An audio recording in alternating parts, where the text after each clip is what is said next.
1989 A República do Brasil. A implantação da República do Brasil não foi fruto de um processo revolucionário em que os grupos populares tenham participado ativamente, nem ampliou a representação política no país. Houve sim, uma espécie de reacomodação entre os grupos dominantes, ou seja, proprietários de terras ou comerciantes e indústrias, em torno das instituições públicas mesmo. Assim emergiu um novo sistema político em que novos setores sociais passaram a exercer também o poder e o controle sobre o Estado Nacional. A proclamação da República Brasileira foi um episódio da história do Brasil, ocorrido em 15 de novembro de 1889, que instaurou o regime republicano no Brasil, derrubando a monarquia do Império Brasileiro, pondo fim à soberania do imperador Dom Pedro I. Ocorreu no Rio de Janeiro, então capital do Império do Brasil, na Praça da Aclamação, hoje Praça da República, quando um grupo de militares do Exército Brasileiro, liderados pelo Marechal Deodoro da Fonseca, deu um golpe de Estado, sem o uso de violência, depondo o imperador do Brasil. Foi instituído, naquele mesmo dia 15, um governo provisório republicano. Faziam parte deste governo provisório, organizado na noite de 15 de novembro, o Marechal Deodoro da Fonseca como presidente da República e chefe do governo provisório, Marechal Floriano Peixoto como vice-presidente, e como ministros, Benjamin Constant, Quintino Bocaiúva, Rui Barbosa, Campos Salles, Aristides Lobo, Demétrio Ribeiro e o almirante Eduardo Vandencook, todos membros regulares da maçonaria brasileira.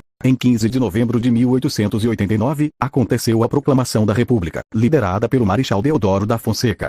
Nos 5 anos iniciais, o Brasil foi governado por militares. Deodoro da Fonseca tornou-se chefe do governo provisório em 1891, renunciou e quem assumiu foi o vice-presidente Floriano Peixoto. O militar Floriano, em seu governo, intensificou a repressão aos que ainda davam apoio à monarquia. A proclamação da República, em 1889, trouxe à cena do jogo político um poder controlado pelas classes militares inspirados pelo discurso positivista. Prometiam fazer da hierarquia e rigidez da esfera militar grandes instrumentos de mudança da ordem política estabelecida, liderados pelo ex-ministro da Guerra, Deodoro da Fonseca. A República Brasileira foi um misto de transformação e conservadorismo na história política nacional no final do século X. Assumindo o poder provisoriamente, Deodoro anulou os efeitos legais da Constituição de 1824 e passou a governar por meio de decretos que acumulavam em suas mãos as funções legislativas e executivas da República. A partir daí, começou a renovar os cargos políticos da nação, instaurar a separação entre o Estado e a Igreja, reformular o Código Penal e criar novos símbolos da renovada nação brasileira.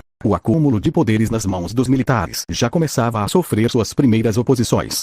Acostumado à subserviência dos ambientes militares, Deodoro não teve grandes habilidades em negociar as questões políticas com diferentes grupos da época. Alguns militares defendiam a instalação de uma ditadura republicana, enquanto outras figuras políticas alertavam sobre a urgência de uma nova Assembleia Constituinte. Tentando indicar o tom modernizante do novo governo, Deodoro convidou o intelectual Rui Barbosa a ocupar o Ministério da Fazenda, procurando diversificar o parque industrial do país e consolidar políticas afirmativas para a consolidação do trabalho assalariado. O novo ministro criou uma política monetária conhecida como encilhamento. Essa nova medida concedia liberdade para que os bancos emitissem livremente papel moeda e oferecia facilidades na obtenção de empréstimos. Sem maiores experiências no assunto, a gestão de Rui Barbosa causou um impacto negativo na economia nacional. A especulação financeira veio seguida de um volume de moeda sem lastro, ou seja, sem um valor financeiro baseado nas reservas econômicas nacionais. Em pouco tempo, o preço dos alimentos subiu vertiginosamente e criou uma crise econômica criticada por toda a população brasileira. A derrota no setor econômico representava uma primeira ameaça ao governo de Deodoro da Fonseca.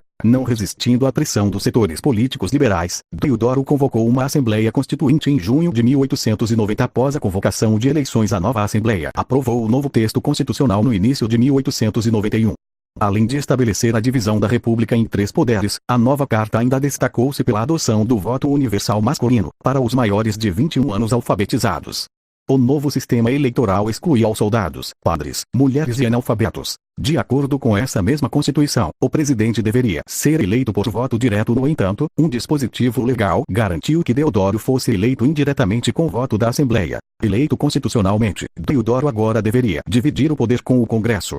A presente crise econômica e a natureza autoritária do presidente pioraram o quadro de tensões daquela época. Durante a discussão de um projeto que limitava os poderes presidenciais, as divergências entre o Congresso e o presidente só pioravam. Sentindo-se ameaçado em seus poderes, Deodoro resolveu decretar estado de sítio e dissolver a Assembleia. Em novembro de 1891, estarrecidos com o autoritarismo de Deodoro da Fonseca, vários representantes políticos civis, em sua maioria cafeicultores, começaram a tramar um golpe político. Autoridades de outros estados também começaram a se mobilizar contra o governo do Marechal em Minas Gerais, Pernambuco e no Rio Grande do Sul. Já existia uma forte oposição pronta para afrontar o presidente. Para agravar a situação, uma greve dos trabalhadores da estrada de ferro da Central do Brasil indicava o reboliço político que tomou de assalto a capital do país. Sem demora, um grupo de militares insatisfeitos com a desordem política causada por Deodoro resolveu agilizar o golpe. Em 23 de novembro de 1891, o almirante Custódio de Melo comandou uma frota de navios atracados na Baía de Guanabara ameaçando bombardear a cidade. Os revoltosos exigiram o fim do governo sem maior apoio político e adoentado, Deodoro da Fonseca renunciou ao cargo presidencial.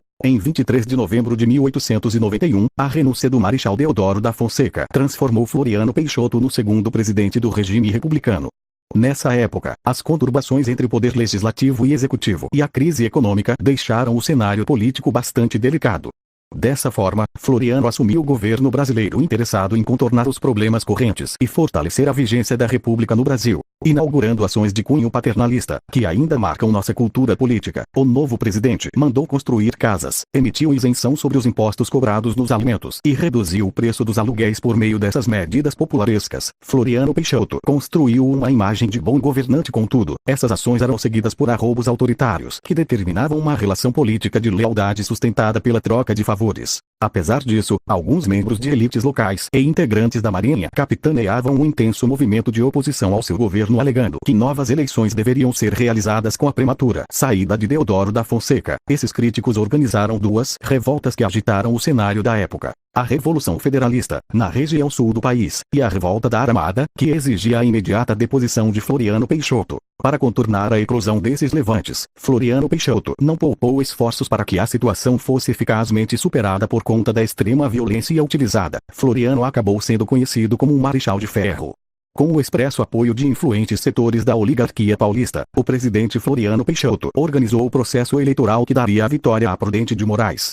Pela primeira vez, um civil viria a assumir a República Brasileira. Spread it across the country.